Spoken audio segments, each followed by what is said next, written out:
how often do we think how words work?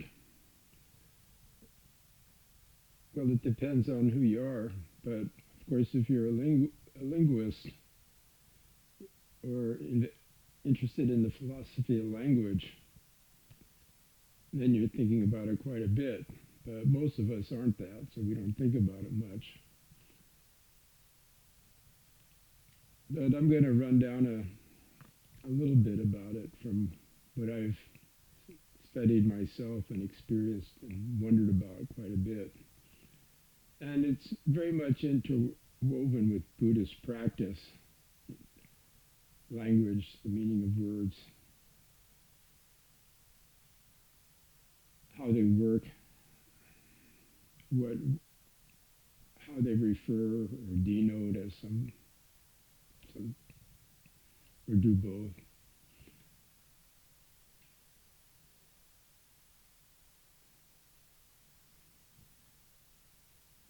The problem with language is the association with the word and its object and how that happens. An example that could be given is like what is the subject and object of the word that is a cow? Well, we think, well, that is a cow. Well, that bovine thing in front of me is a cow, and the subject is the cow. But actually, the subject isn't the cow. The object in front of us is that gives the most nourishing food on the planet and the purest. That's not the subject of the sentence. That is a cow. The subject of the sentence is that, which means cowness. And the thing in front of us is an example of what that refers to. And that refers to cowness, or the essence of a cow, of which in front of us is an example of what there are many of that are also members of this thing called cowness.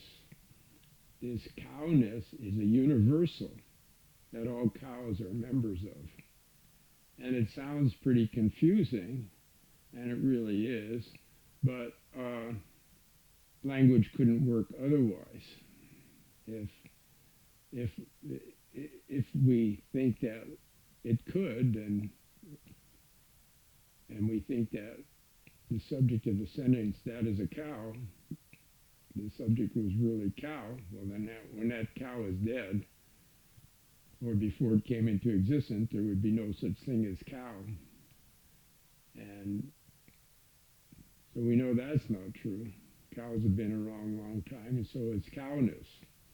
And in fact, the Nyaya, which are extreme realists, as opposed to the Buddhist anti-realists, the Nyaya believe that even in the absence of all cows in the whole universe, cowness would exist. The essence of cow would exist. The essence of tree would exist. The essence of frogs, junipers, and flowers, and mountains, oceans, fire, air, all would exist in the absence of any of those things.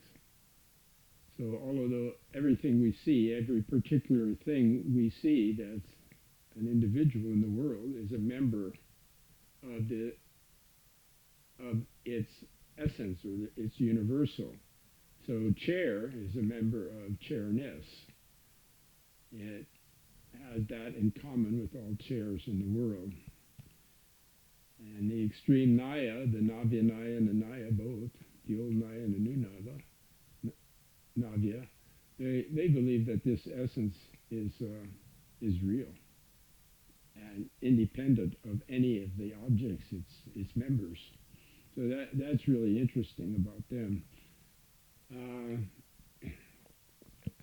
they're considered some of the brightest minds on the planet, and the Buddhists have gone back and forth with them forever on different issues and enriched each other in the process.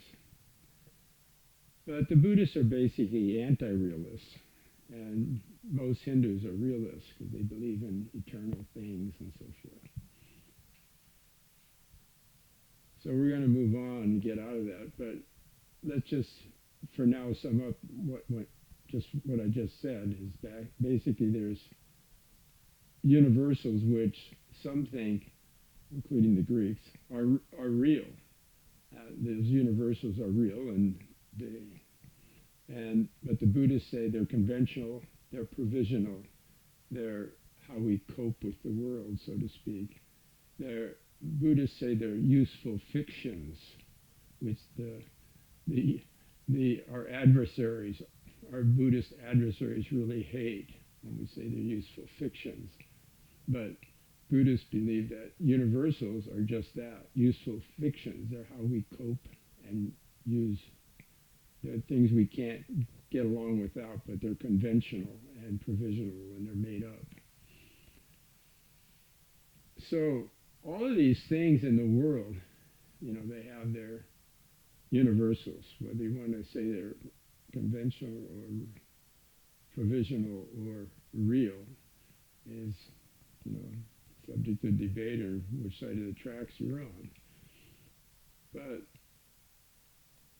what I ran into recently, I thought about myself, and so have a lot of other people, a lot smarter than me, that is proper names. So, like, we know that a cow is an example of cowness, so to speak. But there's a whole debate about proper names. Like, how can proper names be real?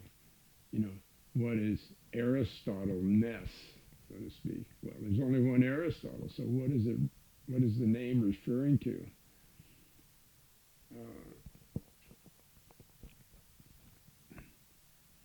There's only, one Laura, or one Richard, or Richard L. Josephson, or Laura L. Josephson, or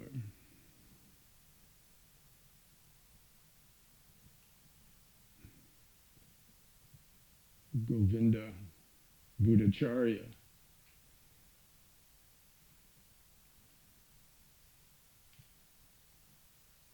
So, or Abraham Lincoln, getting to a more famous example of Bill Clinton.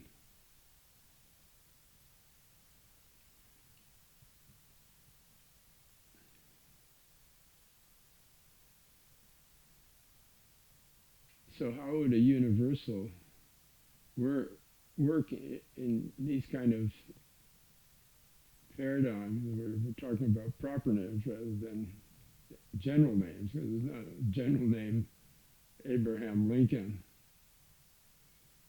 So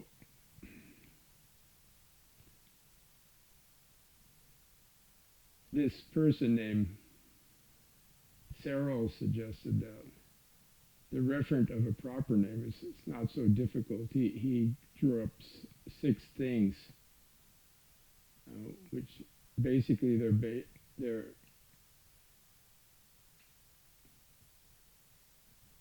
collections of a person's distinctive qualities or characteristics. Like for Abraham Lincoln, there's this person, 16th President of the United States. He freed the slaves by signing the Emancipation Proclamation. And he did all of these things.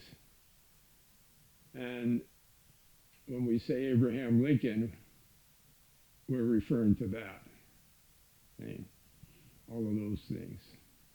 And if you get enough of them, it's what amounts to what Bertrand Russell would call, he's a great philosopher, but he was also a real peacenik, original peacenik, anti-war, and very amazing in other ways. which was very wonderful about him because he wasn't just a great philosopher, often said to be the greatest philosopher of the first half of the 20th century. The second half was dominated by Wittgenstein, his former pupil. But the great thing about Russell was he had this human side that had nothing to do with or seemed what most philosophers would get involved in. He was politically very active. He even went to jail protesting the, war, use of bombs and stuff like that, violence. So he used his intelligence for the betterment of humanity. So, Searle came up with this theory of the referent of proper names. A proper name is a person's name. So you can't have a universal Abraham Lincoln that's a member of the Abraham Lincolnness. That's ridiculous. So this problem of proper names, how they refer, has gone back and forth in various ways. And so this person, Searle, came up with this idea that, you get enough of these collection of, maybe you could call them deeds, loosely, or something, that a person did. And if enough of them match this individual, well, you can, that's what the name refers to. This person that was 16th President of the United States, freed the slaves. Well, that's who we're talking about, Abraham Lincoln. So that's Searle's theory. And a lot of great philosophers and smart people, they subscribe to that. It seems very sensible.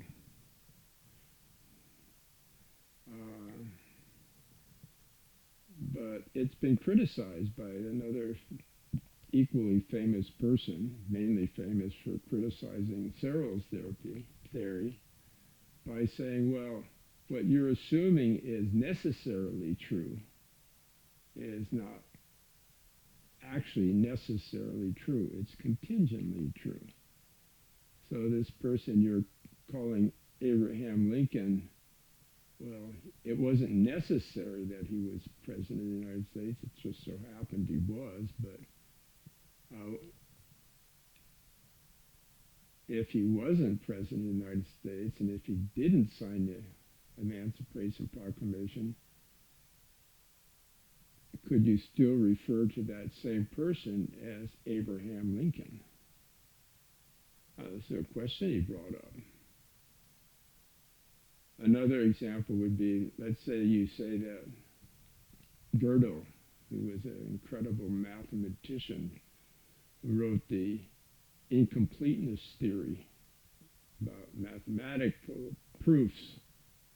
Russell and Whitehead, they labored for endlessly to produce the Principia Mathematica, which is like this thick, proving that 1 and 1 is 2. Basically the proof of arithmetic. And they labored on it for a decade and got published, got wide praise, and Gödel, who's basically considered the greatest mathematician of our century. In fact, it's said that he's so great a mathematician that when Albert Einstein was immigrating to the United States, one of the reasons he went to the advanced study institute in Princeton was to be near Gödel. That's how smart he was. Anyway, long story short, Gödel's incompleteness theory proved that you cannot prove that 1 and 1 is 2. Basically what he did. And he drew up a very long equation to prove that, and he did. And it's a theorem. It's not a what do you call it? A supposition, something that has yet to be proved. It's a theorem. A theorem can't be overturned. So he came up with a theorem, and it undermined all of Russell and Whitehead's work. And he's very famous for that. But he's also very famous for computer science, and much of technology we have today wouldn't happen without him. So anyway, I've drifted off. So,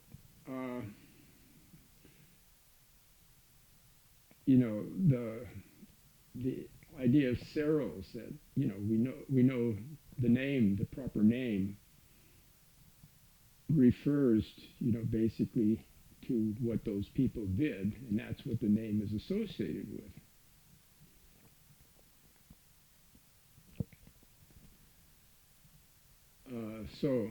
But then Kripte, this other language philosopher, he posed the question, well, what if you have this Gödel's incompleteness theorem of mathematics, and you find out over the years that he actually stole it from this guy named Schmidt. And it wasn't Gödel's after all. It actually belonged to Schmidt. And then Kripte poses the question, would you still be able to refer to Gödel as Gödel? And so, of course you would. So this undermines the other theory of Searle. Same with Aristotle, or what's his name, Cicero or something like that, Cicero. The great Greek orator. Well, he's a great Greek orator. There were hundreds of great Greek orators. But Cicero had all of these qualities, but if you went through them one by one and you found out, well, he really didn't do that, and he really didn't do that. Well, nevertheless, even if he didn't do any of it, we would still know we were talking about Cicero. Cicero's the guy that didn't do any of the things we thought he did. So it completely undermined this very famous paper of Searle's. Proper name no longer could, be refer to the totality of what we know about a person. And so they gave a few examples like that. And Frege was very famous in this. Like how we refer to things. For Frege gave the example, it's very famous, the morning star and the evening star. Well, first of all, I believe it's a planet, Venus, but that's not the point. I'm not going to nitpick whether it's a planet or a star. It misses the point. There's a bright star in the evening after the sun goes down, and when the sun sets, there's a bright star in the sky. And for thousands of years, everybody thought they were two different heavenly bodies that shine very brightly in the early evening and early morning. So they were named a morning star and evening star. And for decades, hundreds of years, everybody thought they were different. So when they would say morning star, they were talking about one thing. Say evening star, they're talking about another thing. But then later on, the benefit of optical devices and observation, they found, oh my gosh, it's the same thing all along. It's Venus. Morning star is Venus, evening star is Venus. So, we can discover things like that. and it influences, our thought about something, how things refer. We can be mistaken. So we can be mistaken that Gödel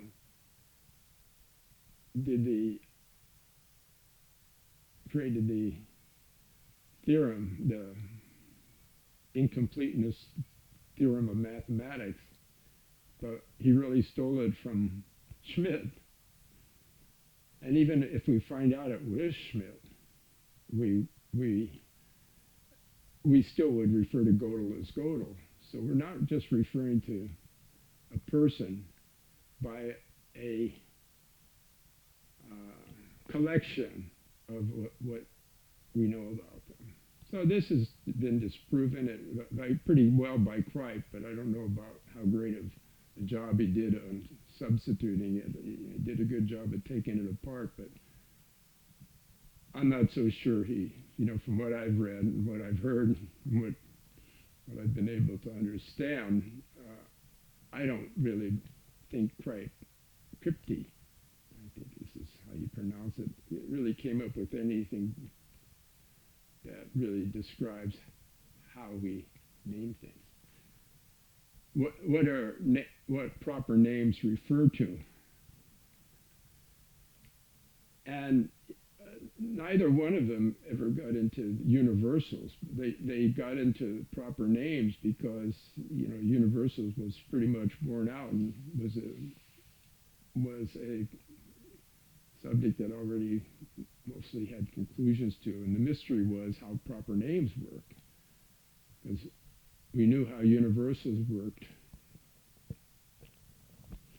But then, if you really look at it, the ones who outsmarted everybody, all the great linguists and grammarians, and the one who really, really, really came up with a theory of naming, not just for proper names, but objects, material objects, doors, chairs, and lamps, tables, cows, pigs, dinosaurs. The one that really made sense and that blew everybody's mind when he came up with it was Dignaga,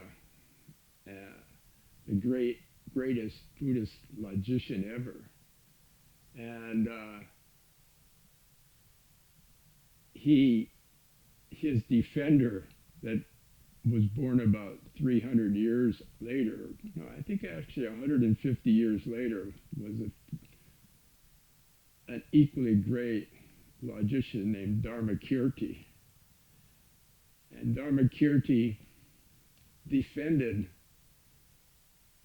Dignaga against the Navya in India, which were the most brilliant logicians of India ever, even today. And he did it with this theory of naming called the Apoha theory of naming, how we name things, how a proper name works, how our mind thinks of it. And he did it by this theory he came up with. And he came up with this theory not by, thinking it out, but insight, how the mind works. And what Apoha means is elimination of other. Knowing a thing, what a thing is, by eliminating everything that it is not.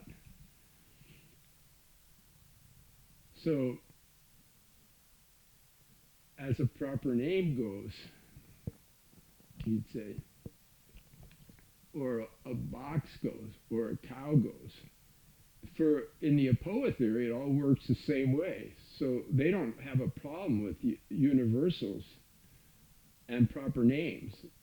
They didn't get stymied in their system because proper names don't fit in the paradigm of a universal, because there's no universal Richardness or Laura-ness, Sanju-ness, Master Wa-ness, Lauren Bosch-ness, or any particular person, proper name, Richard Lawrence Josephson.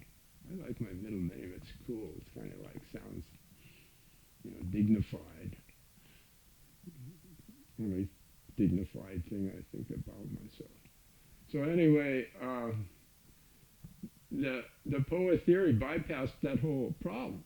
And they did it by their theory of naming as an elimination of others. So how do we know a cow is a cow? Because it's not a non-cow.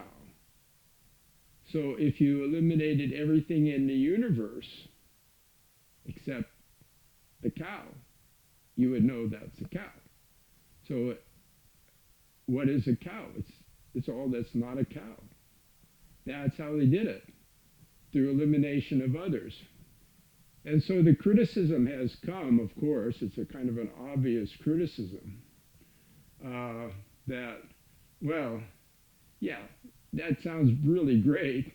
And you can kind of think of it as your mind is like a Rolodex. You have, the Buddhists, they don't believe that when you see something, that when you see an object, like my robe hanging on the door, can you see it? Maybe not. And my hat. When you see something, the Buddhists, at least most Buddhists, you have the Gelugpas that argue against it, and Dalai Lama doesn't quite, he's called a moderate realist. But the anti-realist Buddhists, like Dignaga and Dharmakirti, they say that actually anything that you see, there's no seeing that takes place in your eyeball itself. The eye just reveals the image. But what's really great is like how that, what happens afterwards. You get this chair in your eye. Not literally, hopefully nobody ever tries to stick a chair in your eye, but you have an image. Thank God, it's just an image of a chair in your eye. But you don't know it's a chair in your eye until it goes to the brain. Now, when it goes to the brain, unlike what most Hindus would say, it doesn't associate it with chairness, this divine universal. It doesn't associate it with, oh, that thing that is in my eye, that image that my brain is now assimilating. Oh, that is a member of chairness, which is this, essence of the chair, that commonality that all chairs share. But the Apoha theory says, no, it's not like that at all. Your mind is sort of like this Rolodex, and it just kind of like, that image is there, and it just flips through all of the thousands and billions of things in the whole universe that it could be, and it gets stuck on this thing that it matches, chair. So it's elimination of others. So that's criticized by the Navinaya as saying, well, yeah, true enough. Like you can say a cow is not a non-cow, But still, in order to say a cow is not a non-cow, you have to have an idea what a cow is. So if you're eliminating, if your knowledge of a cow is the elimination of others that are not cows, and then you know what a cow is, first you have to know what a cow is. So it's like circular, they say, an infinite regress. But actually it's not, They, Dignaga and Dharmakirti, who defended Dignaga from all of these, after he died, there was a lot of people trying to undermine his Apoha theory. And they had a little success until Dharmakirti came along, and he was such a great genius. And in fact, you cannot even understand Mahayana Buddhism at all. Even though the Dharmakirti is not the highest philosophy, and that's admitted, even by his own followers, you can never go into the deepest Mahayana without passing through Dharmakirti. So Dharmakirti, he just says, well, yeah, I understand what you're saying, but it misses the point. What I'm talking about is how the mind actually functions. I'm not talking about like a logical theory or anything. I'm actually talking about how the brain works, how we actually know an object for what it is. It's not an imposed property that we say, oh, we can hold it up and say that is a chair. It's something we know from elimination of others, not because we hold up something and match it and say it's a member of this, or we have to know what it is first of all. He says that whole argument misses the point. We understand what you're saying, that you can't know what a chair is not without knowing what a chair is. They say that misses the point. What he's talking about is how the mind actually knows things, how it works.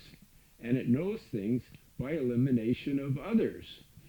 So with this theory, the beauty of it is it works as well with things of which there are many, like all the particulars of the world, and things that we normally think of are unique individuals, like Richard Lawrence Josephson,